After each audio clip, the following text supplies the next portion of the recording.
ನಾಲ್ಕು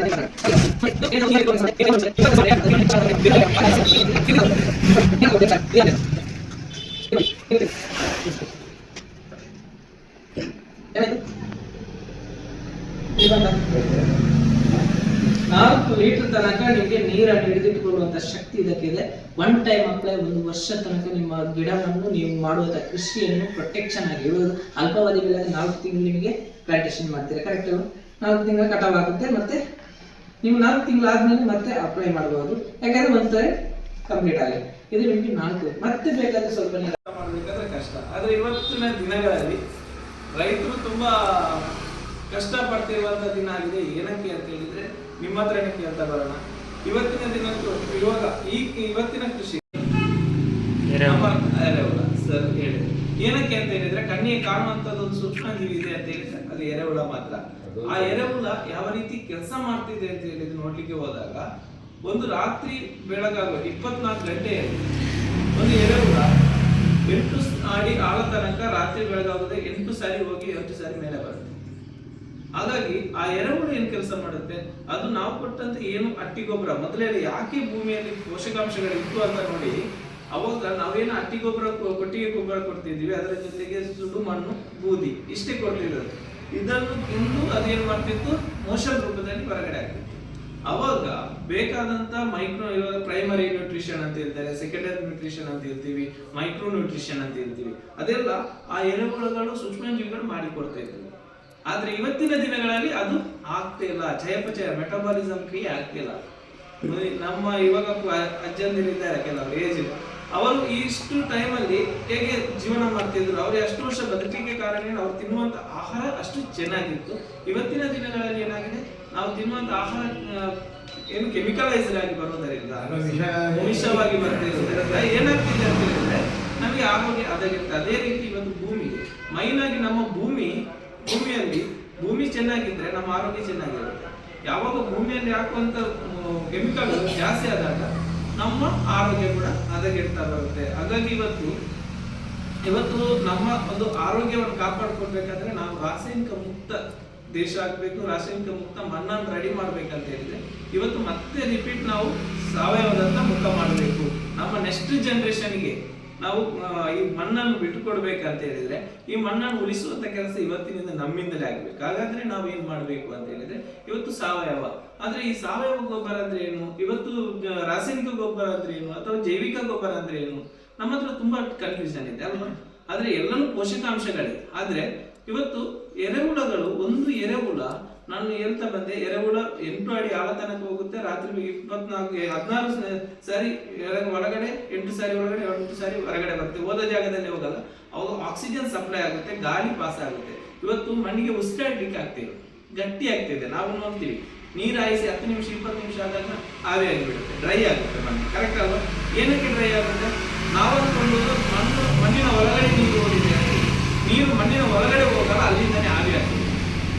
ಹಾಗಾಗಿ ಇವತ್ತು ಮಾಯಿಶ್ಚರೈಸಿಂಗ್ ಲೆವೆಲ್, ನಾವು ತೇವಾಂಶ ಕೊರತೆ ಆಗ್ತಿದೆ. ನಾವು ನೋಡ್ತೀವಿ ಕೆಲವೊಂದು ಗಿಡಗಳು ಬಾಡಿ ಹೋಗ್ತಿರುವಂತದ್ದು, ಕೆಲವೊಂದು ಗಿಡಗಳು ಬೇರೆ ಬೇರೆ ರೀತಿಯ ಸಮಸ್ಯೆಗಳನ್ನು, ಚಿಕ್ಕಿ ರೋಗಗಳಾಗಿರ್ಬೋದು, ಇವತ್ತು ಹಳದಿ ಆಗುವಂತಹ ಸಮಸ್ಯೆಗಳಾಗಿರ್ಬೋದು, ಸುಡುವಂತ ರೀತಿಯಾಗಿ ಆಗಿರುವಂತದ್ದು, ಇದು ತುಂಬಾ ಕಾಣಿಸ್ತಿದೆ.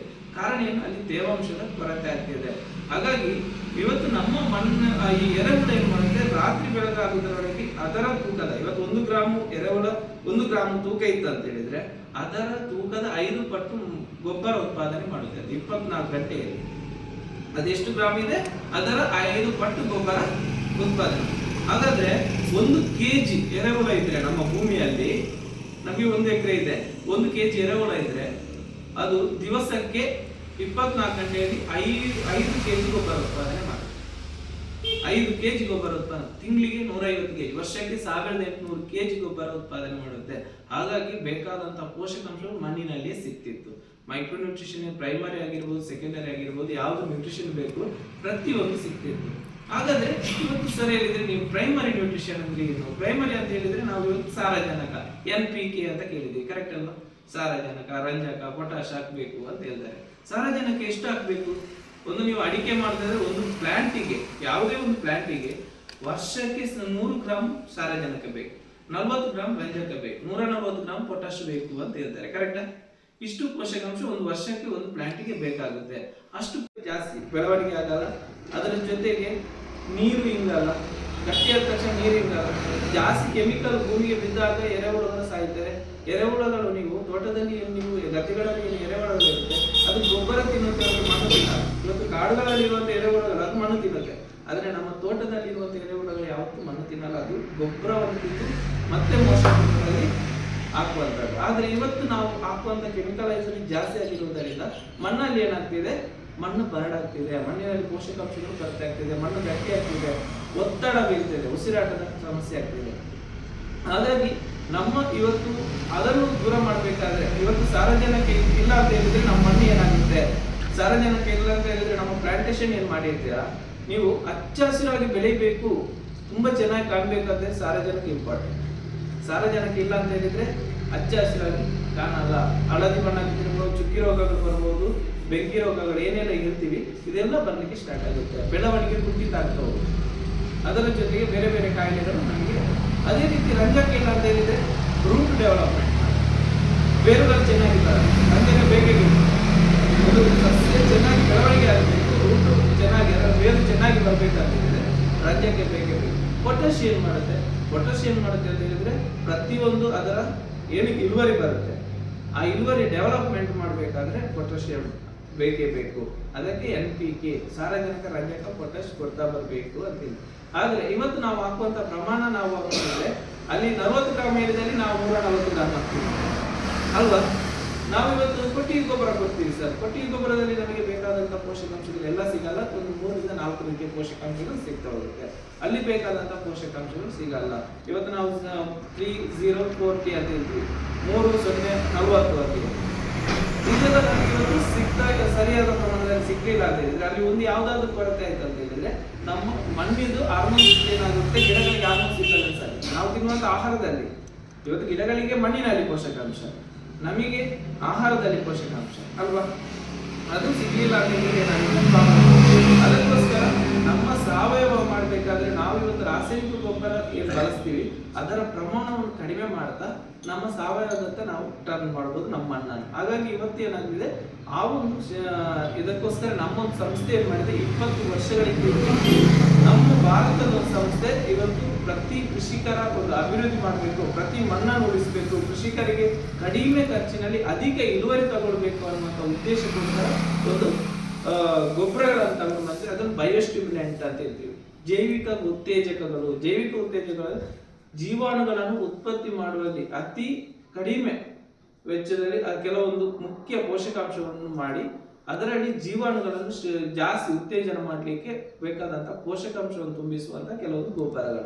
ಇದನ್ನು ಹಾಕಿದಾಗ ಏನಾಗುತ್ತೆ, ಎಂದು ಇಳುವರಿ ಜಾಸ್ತಿ ಮಾಡಿಕೊಡುತ್ತೆ, ಅದರ ಜೊತೆಗೆ ಮಣ್ಣಿನಲ್ಲಿ ಆಗ್ತಿರ್ತಕ್ಕಂಥ ಸಮಸ್ಯೆಗಳನ್ನು ದೂರ ಮಾಡಲಿಕ್ಕೆ ಇದು ತುಂಬಾನೇ ಸಹಾಯ ಮಾಡ್ತಾ ಹೋಗುತ್ತೆ. ಹಾಗಾಗಿ ಕೆಲವೊಂದು ಗೊಬ್ಬರಗಳ ಬಗ್ಗೆ ನಾನು ಹೇಳ್ತಾ ಹೋಗ್ತೇನೆ, ಮತ್ತೆ ನಿಮ್ಗೆ ಏನಾದ್ರು ಡೌಟ್ಸ್ ಇದ್ರೆ ನನ್ನ ಹತ್ರ ಡಿಸ್ಕಷನ್ ಮಾಡಬಹುದು. ಅದೇ ರೀತಿ ಇವತ್ತು ಒಂದು ಎಗ್ರಿ ಗ್ರಾನ್ಯುಲ್ಸ್ ಅಂತ ಇದೆ, ಇದೊಂದು ಎಗ್ರಿ ಗ್ರಾನ್ಯುಲ್ಸ್ ಅಂತ ಹೇಳಿದ ತಕ್ಷಣ ನಮಗೆ ಇದು ಗ್ರಾನ್ಯುಲ್ ಫಾರ್ಮ್ ಅಲ್ಲಿ ಬರುತ್ತೆ. ಇದರಲ್ಲಿ ಯುಮಿಕ್ ಆಸಿಡ್ ಇದೆ, ಫರ್ವಿಕ್ ಇದೆ, ಹ್ಯೂಮಸ್ ಇದೆ. ಯುಮಿಕ್ ಆಸಿಡ್ ಯಾಕೆ ಬೇಕು, ತುಂಬಾ ಜನರ ಹತ್ರ ಇರ್ತಾರೆ. ಯುಮಿಕ್ ಆಸಿಡ್ ಮೆದು ಆಗ್ಬೇಕು, ಮಣ್ಣು ಮೃದು ಆಗ್ಬೇಕು ಅಂತ ಹೇಳಿದ್ರೆ ಯುಮಿಕ್ ಆಸಿಡ್ ಭೂಮಿಗೆ ಬೇಕು. ಆದ್ರೆ ಇವತ್ತು ಆ ಒಂದು ಭೂಮಿಗೆ ಯುಮಿಕ್ ಆಸಿಡ್ ಭೂಮಿಗೆ ಬಿದ್ದಾಗ ಏನಾಗುತ್ತೆ, ಮಣ್ಣು ಮೆದುವಾಗುತ್ತೆ. ಮಣ್ಣು ಮೃದು ಆದಾಗ ಬೇರುಗಳು ಸರಾಗವಾಗಿ ಅಲ್ಲಿಗೆ ಆಗ್ತವೆ. ಬಿಳಿ ಬೇರುಗಳ ಸಂಖ್ಯೆ ಇವತ್ತು ನಾವು ನೋಡ್ತೀವಿ, ಭೌತಿಕ ಗುಣ ಅಂತ ಹೇಳ್ತೇವೆ. ಭೌತಿಕ ಗುಣ ಅಂತ ಹೇಳಿದ್ರೆ ಏನು, ಬಿಳಿ ಬೇರುಗಳು ತುಂಬಾ ಚೆನ್ನಾಗಿ ಬರ್ತಿರ್ಬೇಕು, ಅದರ ಜೊತೆ ತಂತು ಬೇರುಗಳು ಜಾಸ್ತಿ ಬರಬೇಕು, ಅದರ ಜೊತೆಗೆ ಮಣ್ಣುಗಳು ಒಂದು ಇಡೀ ತನಕ ಕೈಯಲ್ಲಿ ತೆಗೆಯುವಂತಿರ್ಬೇಕು, ಅದರ ಜೊತೆಗೆ ನಾವು ನಡೆದಾಡಬೇಕಾದ್ರೆ ಸ್ಪಾಂಜ್ ತರ ಆಗ್ತಿರ್ಬೇಕು ಮಣ್ಣು. ಆದ್ರೆ ಅದು ಇಲ್ಲ ಅಂತ ಹೇಳಿದ್ರೆ pH ಬ್ಯಾಲೆನ್ಸ್ ಹತೋಟಿಗೆ ಬರಲ್ಲ. ಆನಂತರ ಜೈವಿಕ ಅಂತ ಹೇಳಿದ್ರೆ ನಾವು ನೀರು ಹಾಕಿರ್ಬೇಕು ಅಥವಾ ಕಳೆಗಳು ಬರ್ತಾ ಇರ್ಬೇಕು, ನೀರು ಹಾಕಿದಾಗ ಇರುವಂತ ಕೆಲಸ ಮಾಡ್ಬೇಕು. ಯಾವಾಗ ಹಿಂಗಲ್ಲ, ನಿಂತ್ರೆ ಪ್ರಾಬ್ಲಮ್ ಆಗುತ್ತೆ, ಆವಿಯಾಗಿ ಹೋದ್ರೆ ಇವಾಗ ನೀರು ಹಿಂಗದೆ ಬೊಲ್ಲ ಬಂದಾಗ ಹೋಗುತ್ತಲ್ಲ ಹೊರಗಡೆ, ಆ ರೀತಿ ಆದ್ರೆ ಸವೆಯುವಂಥದ್ದು. ಇವಾಗ ಮೇಲ್ಮೈಯಲ್ಲಿ ಪೋಷಕಾಂಶ ಇರುವುದು ನೀವು ನೋಡ್ಬಹುದು, ಯಾವುದೇ ಒಳಗಡೆ ಪೋಷಕಾಂಶ ಇರಲ್ಲ, ನಾವು ಮೇಲ್ಮೈಯಲ್ಲಿ ಪೋಷಕಾಂಶ ಇರುತ್ತೆ. ಜಾಸ್ತಿ ಮಳೆ ಆದ್ರೆ ಕೊಚ್ಚಿಕೊಂಡು ಹೋದಾಗ ಅಲ್ಲೆಲ್ಲ ಮಣ್ಣುಗಳು ಹೋದಾಗ ಅಲ್ಲಿ ಪೋಷಕಾಂಶಗಳ ಕೊರತೆ ಆಗುತ್ತದೆ. ಆ ಟೈಮಲ್ಲಿ ಏನಾಗುತ್ತೆ, ಇವತ್ತು ಗಿಡಗಳಿಗೆ ಹಾರ್ಮೋನ್ಸ್ ಇಂಬ್ಯಾಲೆನ್ಸ್ ಆಗುತ್ತೆ. ನಾವು ಮಳೆಗಾಲದಲ್ಲಿ ಸ್ವಲ್ಪ ಗೊಬ್ಬರ ಎಲ್ಲ ಕೊಡ್ತೀವಿ, ಕರೆಕ್ಟ್ ಅಲ್ವಾ? ಏನಕ್ಕೆ ಕೊಡ್ತೀವಿ, ಮಳೆ ಜಾಸ್ತಿ ಆದಾಗ ಮಳೆಗಾಲದಲ್ಲಿ ಪ್ರಾಬ್ಲಮ್ ಆಗುತ್ತೆ, ಗಿಡಗಳಿಗೆ ಹಾರ್ಮೋನ್ಸ್ ಇಂಬ್ಯಾಲೆನ್ಸ್ ಆಗುತ್ತೆ ಅಂತ ಹೇಳಿ ನಾವು ಆಗಸ್ಟ್ ತಿಂಗಳಲ್ಲಿ ಎಲ್ಲ ಅಡಿಕೆಗೆಲ್ಲ ಜಾಸ್ತಿ ಗೊಬ್ಬರ ಹಾಕ್ತಾರೆ. ಕಾರಣ ಏನು? ಅಲ್ಲಿ ಪೋಷಕಾಂಶಗಳ ಕಡಿಮೆ ಆಗುತ್ತೆ ಅಂತ ಹೇಳಿ. ಎರಡನೇದು ಏನಂತ ಹೇಳಿದ್ರೆ, ಇವತ್ತು ಈ ಒಂದು ಗೊಬ್ಬರ ಏನ್ ಕೆಲಸ ಮಾಡುತ್ತೆ, P H balance, potential hydrogen ಅಂತ ಹೇಳ್ತೀವಿ. ಈ ಒಂದು ಪಿ ಎಚ್ ಬ್ಯಾಲೆನ್ಸ್ ನಿಮಗೆ 7.5 ಪಾಯಿಂಟ್ ಇರ್ಬೇಕು, 6.5 7.5 ಪಾಯಿಂಟ್. ಇವತ್ತು ಅದಕ್ಕಿಂತ ಕಡಿಮೆ ಇದೆ ಅಂತ ಹೇಳಿದ್ರೆ ಮಿನಿಮಮ್ 6.5 7.5 ಮ್ಯಾಕ್ಸಿಮಮ್ ಇರಬೇಕು. ಅದಕ್ಕಿಂತ ಜಾಸ್ತಿ ಇರಬಾರ್ದು, ಕಡಿಮೆ ಇರಬಾರ್ದು. ಕಡಿಮೆ ಇದ್ರೆ ಏನಾಗುತ್ತೆ, ಅರಳುದುರುವಂತ ಸಮಸ್ಯೆ. ಇವತ್ತು ಅಡಿಕೆ ಮರ ಆದ್ರೆ ಅರಳುದುರುವಂತ ಸಮಸ್ಯೆ, ಇಲ್ಲಾಂದ್ರೆ ನೀವು ಶುಂಠಿ, ಶೇಂಗಾ, ಏನು ಮೆಕ್ಕೆಜೋಳ ಏನ್ ಮಾಡ್ತೀರಾ ಅದಕ್ಕೆ ಬೇರೆ ಬೇರೆ ರೀತಿಯ ಕಾಯಿಲೆಗಳು, ಹಳದಿ ಆಗುವಂತ ಸಮಸ್ಯೆಗಳು ಸ್ಟಾರ್ಟ್ ಆಗುತ್ತೆ. ಹಾಗಾಗಿ ಅಲ್ಲಿ ಕೆಲವೊಂದು ಪ್ರಾಬ್ಲಮ್ಸ್ ಗಳು ಅಟ್ಯಾಕ್ ಆಗಬಹುದು. ಹಾಗಾಗಿ ನಮಗೆ HAP ಇವತ್ತು ಏನು ಗ್ರಾನ್ಯೂಲ್ಸ್ ಇದೆ, ಯುಮಿಕ್ ಗ್ರಾನ್ಯೂಲ್ಸ್, ಇದು ಮಣ್ಣನ್ನು ಮೃದು ಮಾಡುವುದರ ಜೊತೆಗೆ pH ಬ್ಯಾಲೆನ್ಸ್ ಅನ್ನು ಮಾಡಲಿಕ್ಕೆ, ಸಮತೋಲನ, pH ಅಂದ್ರೆ ಸಮತೋಲನ ಮಾಡುತ್ತೆ, ಹದ ಮಾಡುತ್ತೆ. ಮಣ್ಣಿನಲ್ಲಿ ನೀರು ಏನು ತೇವಾಂಶ ಇದೆ ಅದು 3 ಲೇಯರ್ ಇರುತ್ತೆ ಮಣ್ಣಲ್ಲಿ, ಆ 3 ಲೇಯರಿಗೂ ನೀರನ್ನು ನಿಲ್ಲಿಸುವಂತ ಕೆಲಸ ಇದು ಮಾಡುತ್ತೆ. ಅದರ ಜೊತೆಗೆ ಗಿಡಗಳಿಗೆ ಏನು ಇವತ್ತು ಸೂಕ್ಷ್ಮ ಜೀವಿಗಳು ಬೇಕು, ಆ ಸೂಕ್ಷ್ಮ ಜೀವಿಗಳನ್ನು ಉತ್ಪತ್ತಿ ಮಾಡಿಕೊಡುವಲ್ಲಿ ಇದು ಕೆಲಸ ಮಾಡುತ್ತೆ. ಅದರ ಜೊತೆಗೆ ನೀವೇನಾದ್ರೂ ಬೇರೆ ಗೊಬ್ಬರ ಹಾಕಿದ್ರಿ ಅಂತ ಹೇಳಿದ್ರೆ ಆ ಗೊಬ್ಬರಕ್ಕೆ ಸಪೋರ್ಟ್ ಆಗಿ ಅದರಲ್ಲಿರುವಂತಹ ಪೋಷಕಾಂಶವನ್ನು ಇಮ್ಮಿಡಿಯೇಟ್ಲಿ ಗಿಡಕ್ಕೆ ಕೊಡುವಂತ ಕೆಲಸ ಮಾಡುತ್ತೆ. ಅಲ್ಲಿ ವೇಸ್ಟ್ ಆಗ್ಲಿಕ್ಕೆ ಬಿಡಲ್ಲ. ಇವತ್ತು ನಾವು ಆಹಾರ ತಿಂತೀವಿ, ಕರೆಕ್ಟ್ ಅಲ್ವಾ? ಅದು ಜಾಸ್ತಿ ಉಳಿದ್ರೆ ಏನಾಗುತ್ತೆ, ಫ್ಯಾಟ್ ಬರುತ್ತೆ, ದೊಡ್ಡ ಹೊಟ್ಟೆ ಆಗ್ಲಿಕ್ಕೆ, ಕರೆಕ್ಟ್ ಅಲ್ವಾ? ಅದೇ ರೀತಿ ಇವತ್ತು ಆ ಭೂಮಿಯಲ್ಲಿ ಜಾಸ್ತಿ ಆದಾಗ ಗಟ್ಟಿಯಾಗಿ ಅದು ಬೊಜ್ಜು ನಿಂತಾಗ ಆಗುತ್ತೆ. ಅದೇ ರೀತಿ ಅಂತ ಸಮಸ್ಯೆ ಆಗದಲ್ಲಿ ಗ್ರಾನ್ಯೂಲ್ಸ್ ಕೆಲಸ ಮಾಡುತ್ತೆ. ಇಳುವರಿಗಾಗಿ ಗಿಡಗಳಿಗೆ ನೀವು ಏನು ಕೃಷಿ ಮಾಡ್ತೀರಾ ಅದಕ್ಕೆ ತುಂಬಾನೇ ಸಪೋರ್ಟಿವ್ ಆಗಿ ಕೆಲಸ ಮಾಡುವಂತ ಒಂದು ಅದ್ಭುತವಾದ ಪ್ರಾಡಕ್ಟ್ಸ್ ಅಂತ ಹೇಳ್ಬೋದು, ಗೊಬ್ಬರ ಅಂತ ಹೇಳಿ. ಅದೇ ರೀತಿ ನೀವು ನೋಡ್ಲಿಕ್ಕೆ ಹೋದಾಗ ಇದೊಂದು ಅಗ್ರಿ ಗೋಲ್ಡ್ ಅಂತ ಹೇಳಿ ಇವತ್ತು ತುಂಬಾ ಜನರಂತೆ ಇದೊಂದು ಬೇಡಿಕೆಯ ಗೊಬ್ಬರ ಅಂತ ಹೇಳ್ಬೋದು. ಇದೊಂದು ಜೈವಿಕ ಕ್ರಿಯೆ ಮಾಡುವಂಥದ್ದು. ಮತ್ತೆ ಗಿಡಗಳಲ್ಲಿ ನಾವಿವತ್ತು ನಮ್ಮ ಶರೀರದಲ್ಲಿ ಜೀವಕೋಶಗಳಿದೆ, ಆ ಜೀವಕೋಶಗಳು ಚೆನ್ನಾಗಿ ಕೆಲಸ ಮಾಡಿದ್ರೆ, ಮೆಟಬಾಲಿಸಮ್ ಚೆನ್ನಾಗಿ ಆದ್ರೆ ನಾವು ಚೆನ್ನಾಗಿರ್ತೀವಿ, ಕರೆಕ್ಟ್ ಅಲ್ವಾ? ಗುಡ್ ಬ್ಯಾಕ್ಟೀರಿಯಲ್ ಇದ್ರೆ ಚೆನ್ನಾಗಿರ್ತೀವಿ, ಜೀರ್ಣ ಆಗುತ್ತೆ, ಎಲ್ಲನೂ ಆಗುತ್ತೆ. ಅದೇ ರೀತಿ ನಾವು ಆರೋಗ್ಯವಾಗಿರ್ಬೋದು. ಅದೇ ರೀತಿ ಗಿಡಗಳ ಏನಿರುತ್ತೆ, ನಾವು ಏನು ಪ್ಲಾಂಟೇಶನ್ ಮಾಡಿರ್ತೀವಿ, ಏನು ಕೃಷಿ ಮಾಡಿರ್ತೀವಿ, ಅದರ ಒಳಗಡೆ ಒಂದು ಮೆಟಬಾಲಿಸಮ್ ಕ್ರಿಯೆ, ಚಯಾಪಚಯ ಕ್ರಿಯೆ ನಡೆಯುತ್ತೆ. ಆ ಕ್ರಿಯೆ ಚೆನ್ನಾಗಿಲ್ಲ ಅಂತ ಹೇಳಿದ್ರೆ ಗಿಡಗಳ ನಾವು ಮಾಡಿದಂತ ಕೃಷಿಯಲ್ಲಿ ಪ್ರಾಬ್ಲಮ್ ಮೇಲೆ ಪ್ರಾಬ್ಲಮ್ ಆಗ್ತಾ ಹೋಗುತ್ತೆ. ಆ ಒಂದು ಸಮಸ್ಯೆಯಿಂದ ದೂರ ಮಾಡಲಿಕ್ಕೆ ಇದು ತುಂಬಾನೇ ಹೆಲ್ಪ್ ಮಾಡುತ್ತೆ. ಹಾರ್ಮೋನ್ಸ್ ಇಂಬ್ಯಾಲೆನ್ಸ್ ಆಗುವುದನ್ನು ತಡೆಗಟ್ಟುತ್ತೆ. ಗಿಡಗಳಲ್ಲಿ ಬರುವಂತಹ ಬೇರೆ ಬೇರೆ ರೀತಿಯ ಕಾಯಿಲೆಯನ್ನು ದೂರ ಮಾಡಲಿಕ್ಕೆ ಹೆಲ್ಪ್ ಮಾಡುತ್ತೆ.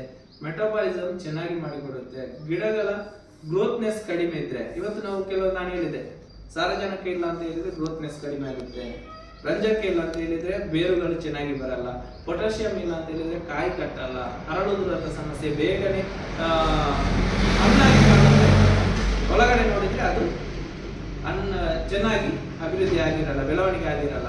ಅಂತ ಸಮಸ್ಯೆಯನ್ನು ದೂರ ಮಾಡಲಿಕ್ಕೆ ಇದು ತುಂಬಾನೇ ಸಹಕಾರಿಯಾಗಿರುವಂಥದ್ದು.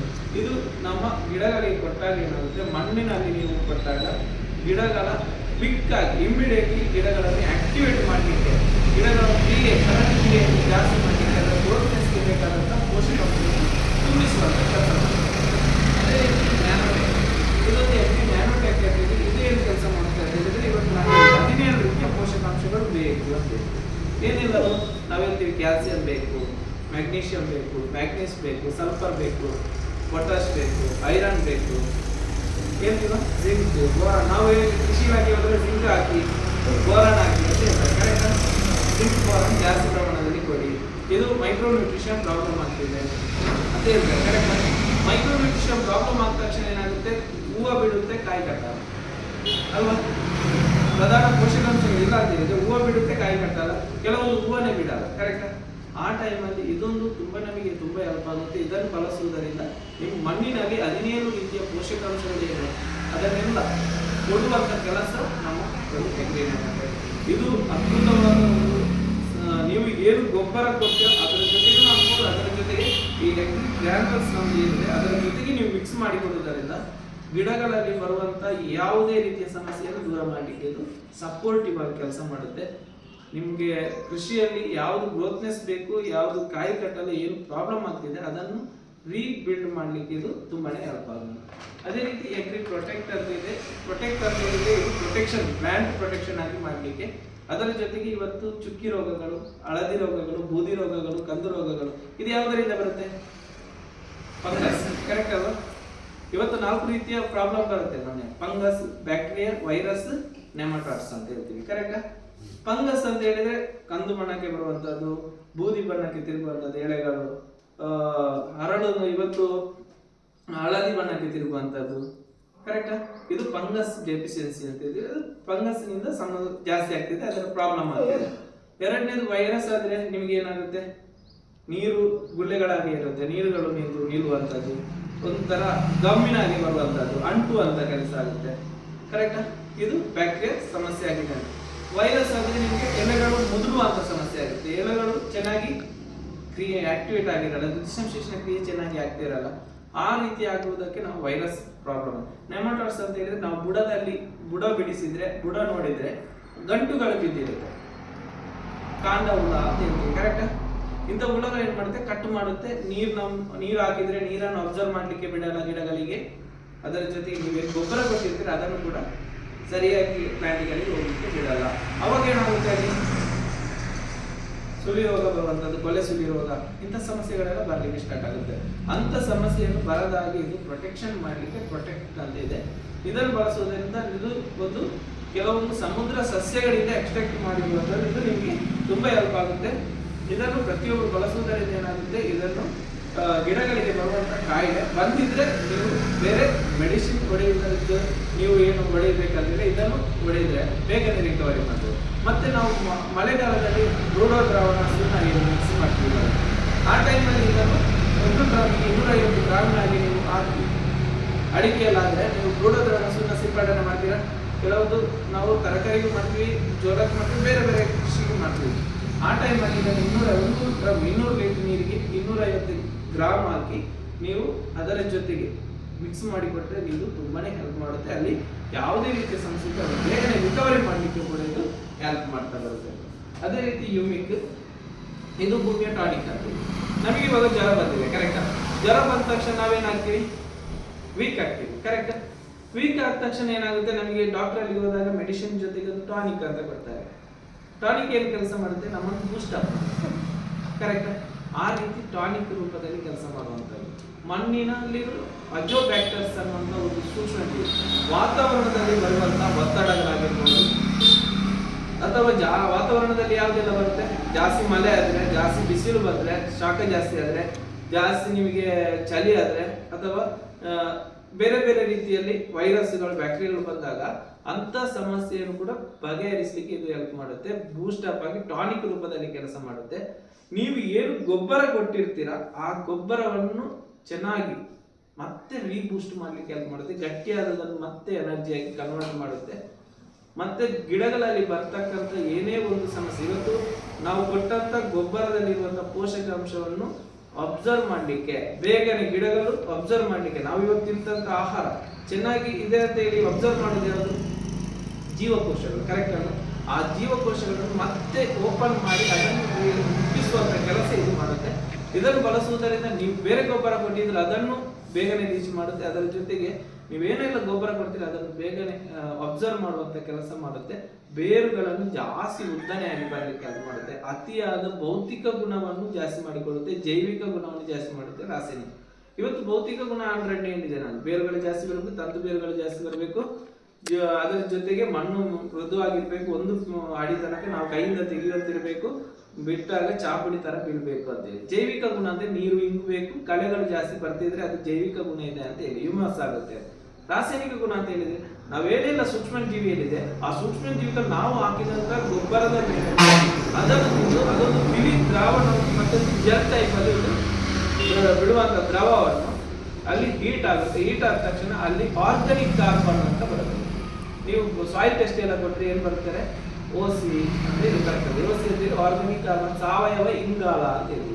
ಆ ಸಾವಯವ ಇಂಗಾಲ ಇವತ್ತಿನ ದಿನಗಳಲ್ಲಿ ನಮ್ಮ ಭೂಮಿಯಲ್ಲಿ ರೈತರಿಗೆ ಯಾಕೆ ಇವತ್ತು ಕೃಷಿಯಲ್ಲಿ ಅರಳುವಂತ ಸಮಸ್ಯೆ ಬರ್ತಿದೆ, ಬೇರೆ ಬೇರೆ ರೀತಿಯ ಕಾಯಿಲೆ ಬರ್ತಿದೆ ಅಂತ ಕಾರಣ ಇಷ್ಟೇ.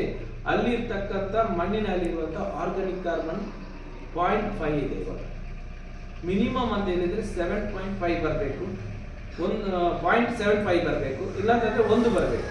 1 ಬಂದ್ರೆ ಒಂದು ನಾರ್ಮಲ್ ಸ್ಟೇಜ್ ಅಲ್ಲಿ ಇರುತ್ತೆ. ಮ್ಯಾಕ್ಸಿಮಮ್ ಅಂದ್ರೆ 2.15 2.15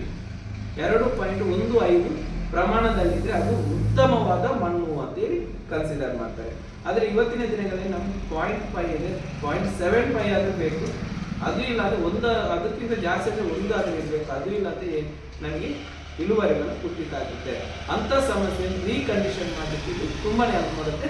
ಹಾಗಾಗಿ ಇದು ಒಂದು ಒಳ್ಳೆ ಪ್ರಾಡಕ್ಟ್ಸ್. ಹಾಗಾಗಿ ಇದು ಬಳಸಬಹುದು. ರೈತರು ಟಾನಿಕ್ ರೂಪದಲ್ಲಿ ಭೂಮಿಗೆ ನಾವು ಅಮೃತ ಕೊಟ್ಟಾಗೆ ನಾವು ಇವಾಗ ಜೀವಾಮೃತ ಎಲ್ಲ ಮಾಡಿಕೊಡ್ತೀವಿ ನೋಡಿ, ಅದೇ ರೀತಿ ಇದು ನಮಗೆ ಕೆಲಸ ಮಾಡುತ್ತೆ. ಅದಕ್ಕಿಂತ ಡಬಲ್ ಆಗಿ ಕೆಲಸ ಮಾಡುತ್ತೆ, ಬೇಗನೆ ರಿಕವರಿ ಮಾಡಲಿಕ್ಕೆ. ಅದೇ ರೀತಿ ಇದು ಒಂದು ಅಗ್ರಿ ಮೋಸ್ ಅಂತ ಹೇಳಿದ್ರೆ ಇವತ್ತು ನಾವು ಕೊರೋನಾ ಬಂತು ಕರೆಕ್ಟ್, ಇದೊಂದು ಜೈವಿಕ ಸಸ್ಯಗಳೇ ತಯಾರು ಮಾಡಿರುವಂಥದ್ದು. ಈ ಕೊರೋನಾ ಬಂತು, ವ್ಯಾಕ್ಸಿನೇಷನ್ ಕೊಟ್ಟರೆ ಏನಕ್ಕೆ ಕೊಟ್ಟರು? ಒಂದು ನಮಗೆ ಕಾಯಿಲೆ ಬಂದಿದೆ, ಅಟ್ಯಾಕ್ ಆಗಬಾರ್ದು, ಇನ್ನೊಬ್ಬರಿಗೆ ಹರಡಬಾರ್ದು ಕರೆಕ್ಟಾ. ಹಾಗಾಗಿ ಇದೊಂದು ಮೋಸ್ ಅಂತ ಹೇಳಿದ್ದು ನಮಗೆ ಸಸ್ಯ ಪಾಚಿ ಅಂತ ಹೇಳ್ತೀವಿ.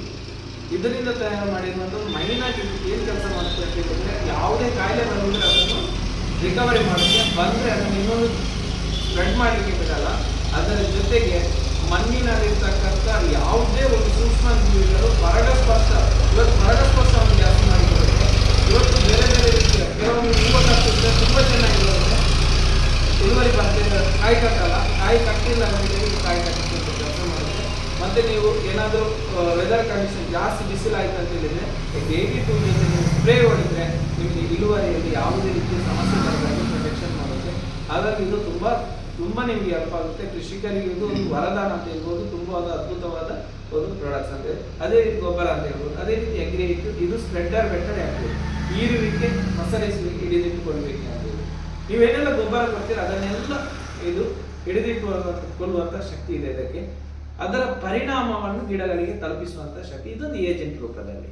ಇವತ್ತು ನಾವು ಆಹಾರ ತಿಂತೀವಿ, ನಾವು ಆಹಾರ ತಿಂತೀವಿ, ಅದನ್ನು ಆಹಾರ ತಂದಿಟ್ರೆ ನಾವು ಬೇಯಿಸಿಲ್ಲ ಅಂತ ಹೇಳಿದ್ರೆ ಅಕ್ಕಿ ತಂದಿಟ್ಟಿದ್ದೀವಿ, ಅಕ್ಕಿ ಬೇಯಿಸಿಲ್ಲ ಅಂತ ಹೇಳಿದ್ರೆ ರುಚಿ ಅಲ್ಲ, ನಾವು ತಿನ್ಲಿಕ್ಕೆ ಆಗಲ್ಲ ಕರೆಕ್ಟ್ ಅಲ್ವಾ.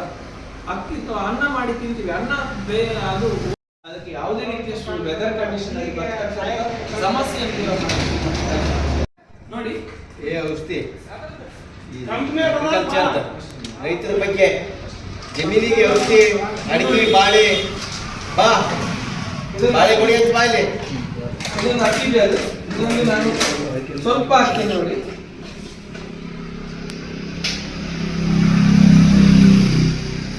ಇಷ್ಟ ಆಗಿದೆ, 10 ರಿಂದ 15 ಗ್ರಾಂ ತನಕ ನೋಡಿ. ಇದು ಏನ್ ಹೇಳಿದೆ ನಾನು, ಒಂದು ನೀರನ್ನು ಹಿಡಿದಿಟ್ಟುಕೊಳ್ಳುವಂತ ಕೆಲಸ ಮಾಡುತ್ತೆ, ನೀರಿನ ತೇವಾಂಶವನ್ನು ಉಳಿಸಿಕೊಳ್ಳುತ್ತೆ. ನೀವು ಗೊಬ್ಬರ ಕೊಟ್ಟರೆ ಅದನ್ನು ಸೇವ್ ಮಾಡುತ್ತೆ, ವೇಸ್ಟ್ ಆಗಲಿಕ್ಕೆ ಬಿಡಲ್ಲ. ಅದರ ಜೊತೆಗೆ ಮಣ್ಣಿನಲ್ಲಿ ಪೋಷಕಾಂಶದ ಸವೆತವನ್ನು ಕಡಿಮೆ ಮಾಡುತ್ತೆ, ಬೇರುಗಳ ಬೆಳವಣಿಗೆಗೆ ಹೆಲ್ಪ್ ಮಾಡುತ್ತೆ, ಶಾಖದಿಂದ ಆಗುವಂಥ ಸಮಸ್ಯೆಯನ್ನು ಕೂಡ ಮಾಡುತ್ತೆ, ಪ್ರತಿಯೊಂದಕ್ಕೆ ಹೆಲ್ಪ್ ಮಾಡುತ್ತೆ. ಇದಕ್ಕೆ ನಾವು ಈ ಒಂದು ನೀರನ್ನು ಹಾಕ್ತಾ ಹೋಗೋಣ ನೋಡಿ. ನೀರನ್ನು ಹಾಕ್ತಾ ಹೋಗೋಣ, ಒಂದು 2 ನಿಮಿಷ ಕಾಯೋಣ. ಇದು ಏನಾಗುತ್ತೆ ಅಂತ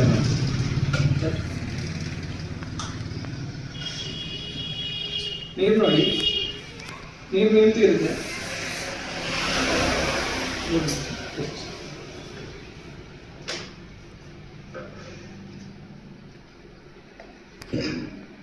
ಏನಾಯ್ತು?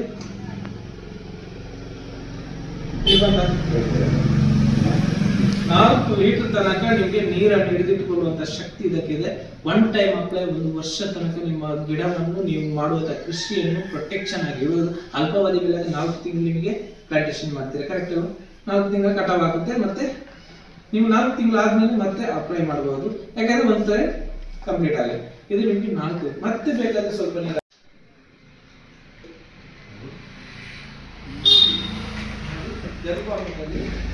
ಹಿಡಿದಿಟ್ಟುಕೊಳ್ಳುವಂತ ಶಕ್ತಿ ಏನಾದ್ರೂ ಆಯ್ತಾ?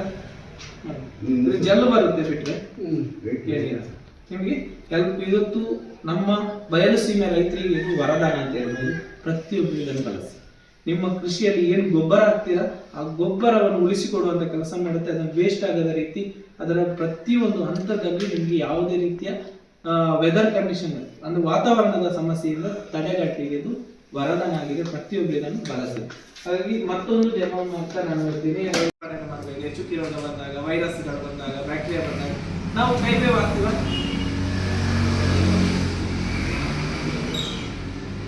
ಕೈಬೇವು ಹಾಕ್ತೀವಿ ಕರೆಕ್ಟ್. ಎಣ್ಣೆ ಎಣ್ಣೆ ಹೊಡಿತೀವಿ, ಕರೆಕ್ಟಾ? ಎಣ್ಣೆಗಳನ್ನು ತಂದು ಹೊಡಿತೀವಿ ಬೇರೆ ಬೇರೆ. ಕೈ ವೇವ್ ಹಾಕೋಣ. ಹೇಗಿದೆ? ಮೇಲ್ಗಡೆ ನಿಂತ ಮೇಲ್ಗಡೆ ತೇಲ್ತೈತೆ. ನಾವೇನ್ ಮಾಡ್ತೀವಿ?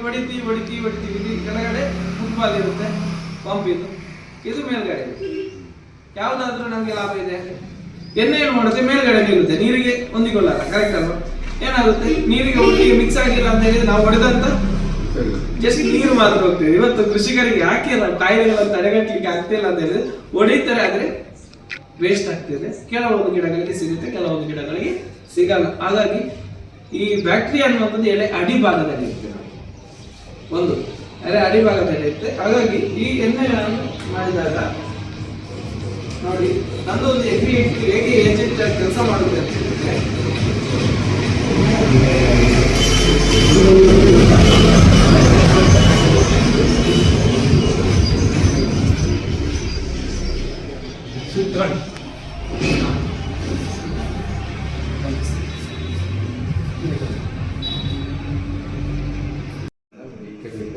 ಇದನ್ನ ಹಾಕ್ತಿವಿ.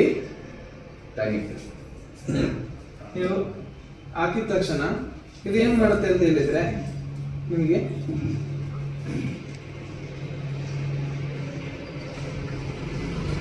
ಕಂಪ್ಲೀಟ್ ಆಗಿ ಮಿಕ್ಸ್ ಮಾಡ್ತಾ ಇವಾಗ ಹೊಡೆದ್ರೆ ಪ್ರತಿ ಗಿಡಗಳಿಗೆ ರೀಚ್ ಆಗುತ್ತಾ? ಪ್ರತಿ ಗಿಡಗಳಿಗೆ ರೀಚ್ ಆಗುತ್ತೆ. ಅದೇ ನೀವು ಹೀಗೆ ಎಣ್ಣೆ ಬಿಟ್ರೆ ಮೇಲ್ಗಡೆ ಇರುತ್ತೆ, ಕೆಳಗಡೆ ನೀರು ಹೋಗುತ್ತೆ, ಅಷ್ಟೇ ಎಣ್ಣೆಗಳು ಮೇಲ್ಗಡೆ ನಿಂತಿರುತ್ತೆ. ಆವಾಗ ಕೃಷಿಕರು ಏನ್ ಹೇಳ್ತಾರೆ, ನಾವು ಏನು ಹೊಡೆದ್ರು ಹಾಗಾಗಿ ನಿಮ್ಗೆ ಎಪ್ಪಾಗುತ್ತೆ. ಇವಾಗ ಬ್ರೂಡ್ ದ್ರಾವಣ ಸುಣ್ಣ ಹಾಕ್ತೀವಿ, ಹೌದಾ?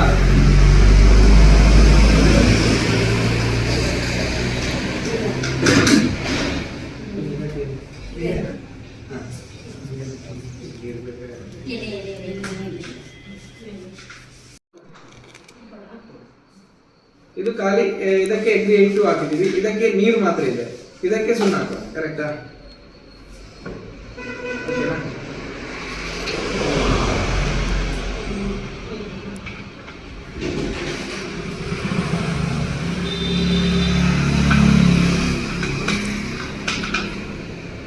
ನೋಡಿ, ಇದು ಮಿಕ್ಸ್ ಆಗಿದೆ, ಇದರಲ್ಲಿ ಸುಣ್ಣ ಕಾಣಿಸ್ತಿದೆ. ಇಲ್ಲ, ಸುಮ್ಮನೆ ಹಾಕಲ್ಲ. ಕಂಪ್ಲೀಟ್ ಕ್ಲಿಯರ್ ಆಗಿದೆ. ನೀವು ಮತ್ತೆ ಮತ್ತೆ ತಿರುಗಿಸ್ಬೇಕಂತ ಅವಶ್ಯಕತೆ ಬೀಳಲ್ಲ, ಕರೆಕ್ಟಾ? ಆದ್ರೆ ಇದರಲ್ಲಿ ನೋಡಿ, ಮೇಲ್ಗಡೆ ನಿಂತ ಸ್ವಲ್ಪ ಹೊತ್ತು ನೀರು ಮಾತ್ರ ಇರುತ್ತೆ, ಮೇಲ್ಗಡೆ ಬರುತ್ತೆ ಕಲಸ್. ಅವಾಗ ನಾವು ಕಲಾಡಿಸ್ತಾ ಇರ್ಬೇಕು ಅಲ್ವಾ? ಕಲಸುವಂತ ಕೆಲಸ ಆಗುತ್ತೆ, ಕರೆಕ್ಟಾ? ಇಲ್ಲಿ ನೋಡಿ, ನಾವು ಒಂದು ಡೆಮೋ ಮಾಡ್ತಿದ್ದೀವಿ. ಇದು ನಾರ್ಮಲ್ ಇದಕ್ಕೆ ಹಾಕಿರುವಂಥದ್ದು. ಇದು ನಮ್ದು ಇದು ಗೊಬ್ಬರನ್ನ ಹಾಕಿದ್ವಿ, 82 ಹಾಕಿದ್ವಿ, ಅದನ್ನು ಮಾಡಿದ್ವಿ. ಇದಕ್ಕೊಂದು 2 ನಿಮಿಷ ನಿಂತರೆ ತುಂಬಾ ಡಿಫ್ರೆನ್ಸ್ ಇರುತ್ತೆ. ನೋಡಿ, ಇದರಲ್ಲಿ ಯಾವುದಾದ್ರೂ ಕಾಣಿಸಿದೆ ನಿಮಗೆ ಸುಣ್ಣ? ಇದರಲ್ಲಿ ಕರೆಕ್ಟ್ ಅಲ್ವಾ? ಕಾಣಿಸ್ತಿದೆ? ಇದಕ್ಕೆ ಡಿಫ್ರೆನ್ಸ್, ಕರೆಕ್ಟಾ? ಇದರಲ್ಲಿ ನೋಡಿ, ಇದು ಒಂದು ಸ್ವಲ್ಪ ಹೊತ್ತು ನಮಗೆ ರೈತರ ನಮಗೆ ಏನಂದ್ರೆ ವಿಲೀಕ ಅಂತ ಅದು ಚೆನ್ನಾಗಿ ಬೆಳೆದಿದೆ. ಹಾಗೆ ಇಲ್ಲಿ ಒಳಗಡೆ ಹೀರಿಕೊಳ್ಳುವಂತ ಕೆಲಸ ಮಾಡುತ್ತೆ. ನಿಮಗೆ ಮಳೆ ಬಂದರೂ ಬಿಸಿಲು ಜಾಸ್ತಿ ಆದರೂ ಚಳಿ ಜಾಸ್ತಿ ಆದರೂ ಪ್ರಾಬ್ಲಮ್, ಮಂಜು ಬಿದ್ದು ಪ್ರಾಬ್ಲಮ್